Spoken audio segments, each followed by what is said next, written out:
Assalamualaikum warahmatullahi wabarakatuh. Berjumpa kembali dengan kisah di balik sejarah Islam. Channel yang menceritakan kisah-kisah sejarah Islam yang disajikan secara ringan namun mengedukasi. Pada episode kedua ini kita akan menceritakan tentang wahyu pertama yang turun di Gua Hiro. Malam yang sunyi di sebuah gua di atas pegunungan Mekah. Ada manusia seorang diri yang sedang menyendiri dan beribadah. Namun malam itu akan menjadi awal pertanda, sebuah isyarat akan perubahan peradaban umat manusia yang sangat besar. Sebelum menerima wahyu Nabi Muhammad SAW semakin menyukai kesendirian. Beliau sering pergi ke Gua Hiro, sebuah gua di Jabal Nur untuk beribadah kepada Allah Subhanahu wa Ta'ala dan merenungkan keadaan masyarakat di sekitarnya.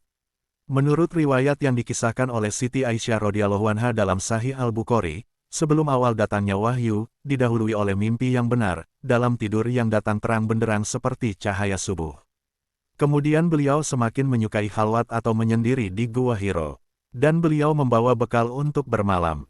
Sampai suatu malam, ketika Nabi Muhammad SAW berada di Gua Hiro, datanglah kebenaran itu kepadanya. Sosok malaikat datang dan berkata, "Iqra, bacalah." Nabi Muhammad SAW menjawab, "Ma'ana bikari, aku tidak bisa membaca." Kemudian malaikat tersebut memeluk beliau dengan kuat, lalu melepaskannya dan kembali berkata, "Bacalah." Beliau menjawab kembali, "Aku tidak bisa membaca." Peristiwa itu terjadi 3 kali.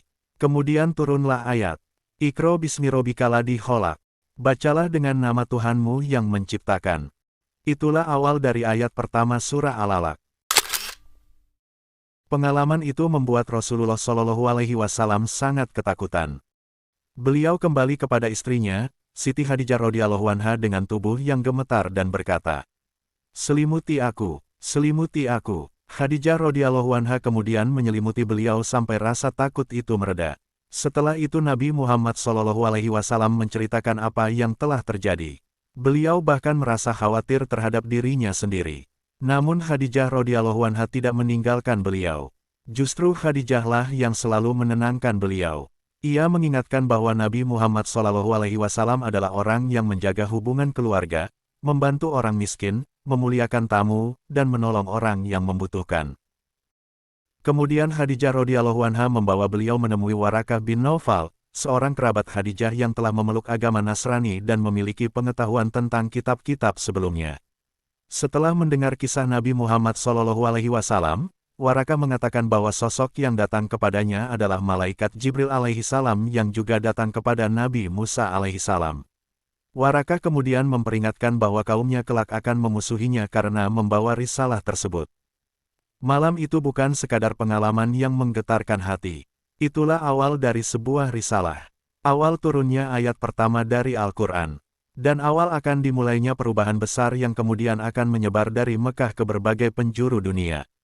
Menariknya, wahyu pertama dimulai dengan sebuah kata, "Iqra, bacalah." Sebuah pesan yang mengingatkan manusia tentang pentingnya ilmu, membaca, belajar, dan mengenal Sang Pencipta.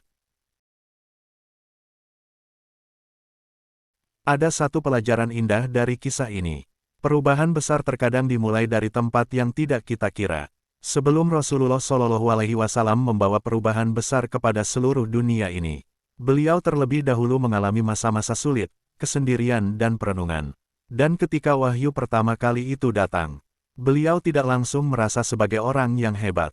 Beliau justru takut dan mencari tempat untuk mendapatkan perlindungan dan ketenangan. Disitulah kita bisa melihat sisi manusiawi sebagai seorang manusia biasa, tetapi mulia sebagai makhluk yang dipilih sebagai utusan Allah Subhanahu wa Ta'ala. Wallahu a'lam bishshawab. Dan pada episode berikutnya, kita akan mengikuti kisah orang pertama yang beriman kepada Rasulullah SAW. Sebuah kisah tentang seorang perempuan yang bukan hanya menjadi seorang istri, tetapi juga menjadi orang yang selalu menemani di samping Rasulullah SAW ketika dunia belum mempercayainya. Inilah akhir dari sepenggal kisah singkat, malam pertama wahyu turun di Gua Hiro. Semoga Allah membalas kebaikan Anda atas subscribe-nya, serta selalu membagikan video dari channel ini. Semoga menjadi amal jariah yang selalu mengalirkan pahala kebaikan. Wassalamualaikum warahmatullahi wabarakatuh.